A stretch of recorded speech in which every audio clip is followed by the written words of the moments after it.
سوال کر رہے ہیں یعنی ڈاکٹر سے داڑھ نکلوانے کے بعد تقریباً پورا دن اس جگہ زخم رہتا ہے، خون نکلتا رہتا ہے، اس صورت میں نماز اور وضو کے کیا احکام ہوں گے؟ اور اگر روزے کی حالت میں خون تھوک کے ساتھ حلق میں چلا گیا تو روزے کا کیا حکم ہوگا؟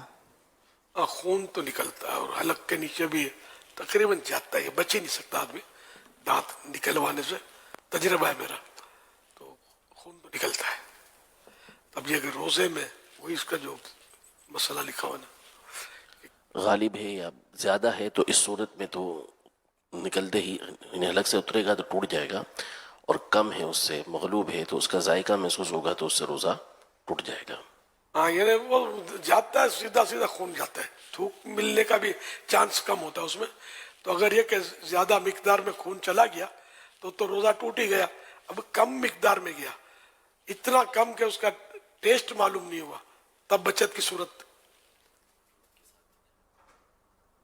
تھوک کے ساتھ ملا ہوا اگر کم مقدار میں بھی گیا تو ذائقہ محسوس ہونے کی صورت میں حلق میں ذائقہ محسوس ہوا جانے گا تو اب روزہ ٹوٹے گا.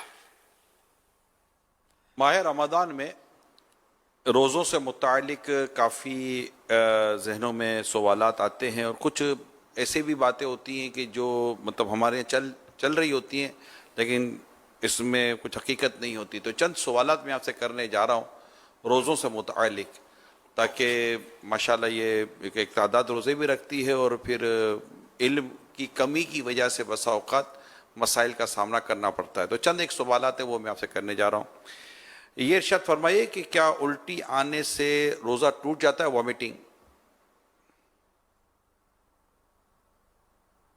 الٹی خود بخود کتنی ہی آئے چاہے بالٹی بھر جائے روزہ نہیں ٹوٹتا.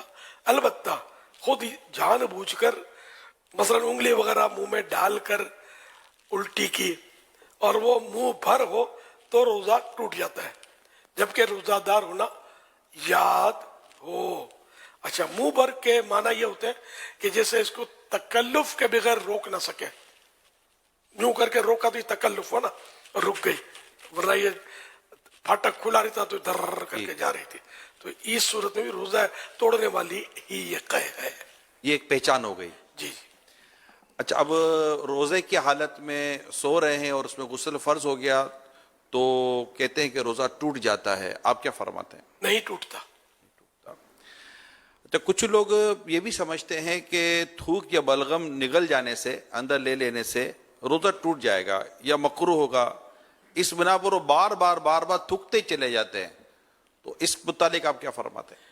تھوک اور بلغم جب تک یہ منہ کے اندر ہی ہے تو جتنا بھی ہو نگل گیا تو روزہ نہیں ٹوٹے گا. البتہ طبعی کراہت کی صورتیں بھی اس میں ہوتی ہیں، یا یہ کہ زیادہ تھوک منہ میں جمع کر کے نگلا تو یہ بھی ناپسندیدہ ہے. البتہ روزہ نہیں ٹوٹتا اس سے.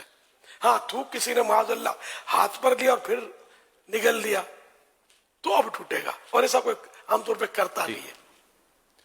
اچھا، اب یہ بھی ارشاد فرما دیں، کچھ لوگ روزے میں تیل، خوشبو لگانے یا جو زائد بال ہوتے ہیں منہ زیر ناف وغیرہ صاف کرنے کو یہ درست نہیں سمجھ رہے ہوتے کہ روزے میں یہ نہیں ہونا چاہیے. آپ کیا فرماتے ہیں؟ غلط فہمی ہے لوگوں کی، ایسا کچھ بھی نہیں ہے.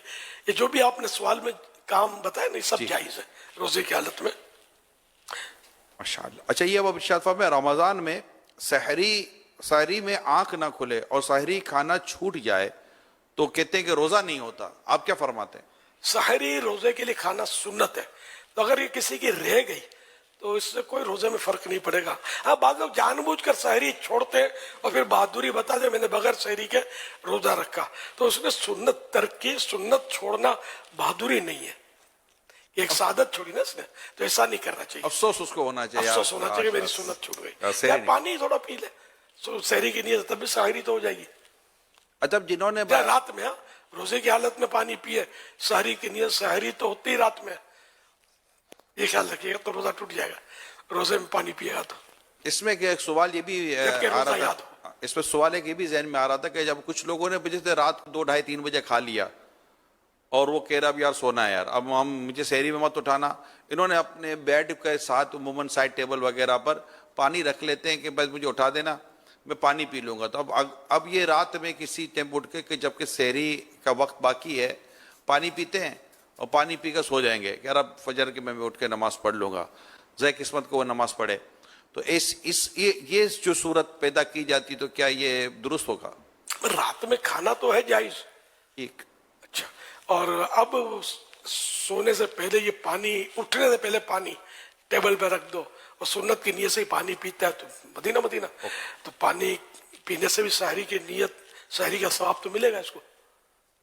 یہ ارشاد فرمائی کہ یہ کہتے کہ رات میں اگر غسل فرض ہو جائے تو اب روزہ شروع ہونے کے بعد کلی یا ناک میں پانی افطار کے وقت اب ہی جب ڈالیں گے، اس سے پہلے نہیں ڈالیں گے؟ نہیں، روزہ وہ غسل تو کرنا ہے، چاہے وہ روزہ شروع ہو گیا ہے تو اس میں یہ کہ غرغرہ نہ کرے، مگر یہ کہ ہلکی جڑ تک احتیاط سے پانی تو پہنچانا ہوگا اس کو ٹھیک۔ ہر جگہ پر، اور ناک میں بھی پانی تھوڑی احتیاط سے چڑھانا ہے کہ دماغ میں نہ چڑھ جائے، اگر دماغ میں پانی چڑھ گیا تو روزہ ٹوٹ جاتا ہے، جبکہ روزہ یاد ہو، اور یہ وضو میں بھی احتیاطیں کرنی ہے۔ تو دماغ میں پانی چڑھنا، جیسے بعدوں کا ناک میں جیسے پانی چڑھا تو اوپر چڑھ جاتا ہے، تھوڑا یہ دماغ گھوم جاتا ہے، وہ سب تھوڑا سا چکر فیل ہوتا ہے یار یہ پانی اوپر، یہ دماغ میں چڑھنا کہیں گے اس کا؟ پانی کا سمجھ آتی ہے کہ جیسے یوں کیا تو کوئی تکلیف ہوتی ہے کہ یہ چڑھا پانی، چڑھ گیا۔ تو یہ اگر واقعی پانی ہی چڑھنے کی وجہ سے ایسا ہوا ہے تو مطلب یہ کہ اس کا روزہ یاد ہونے کی صورت میں روزہ ٹوٹ گیا۔ بعض اوقات یہ کہ جس کی ناک بند ہوتی ہے نا، یوں کھینچے نا تو اس کو بھی بعض اوقات تھوڑا سی فیلنگ ہوتی ہے، تو اس سے روزہ نہیں ٹوٹے گا۔ ٹھیک، یہ ارشاد فرمائی کہ کہتے کہ حالت روزہ میں مسواک نہیں کرنی چاہیے، آپ کیا فرماتے ہیں؟ غلط فہمی ہے، جس طرح روزے کے علاوہ مسواک سنت ہے اسی طرح روزے میں بھی سنت ہے، اچھا، چاہے تازہ مسواک ہو چاہے سوکھی مسواک کو بھگو کر اس کو نرم کیا ہو۔ کوئی اس میں احتیاط ہے؟ احتیاطیں ہیں اس میں کہ بہتر یہ ہے کہ ایسی مسواک استعمال کی جائے جس کا ٹیسٹ اور ٹیسٹ یا ریشے منہ میں نہ رہ جائے، اور اگر منہ میں رہ گئے ریشے یا ٹیسٹ اور وہ روزہ یاد ہونے کی صورت میں یہ حلق کے نیچے اترے اور اس کا ٹیسٹ محسوس ہوا، ٹھیک، یہ اترا مسواک کا ریشہ حلق کے نیچے یا ٹیسٹ اس کا اترا تو اب روزہ ٹوٹ جائے گا۔ اوکے، اچھا، اب یہ بھی ارشاد فرمائے کہ کہتے کہ یہ ٹھہریے ذرا، اچھا اوکے،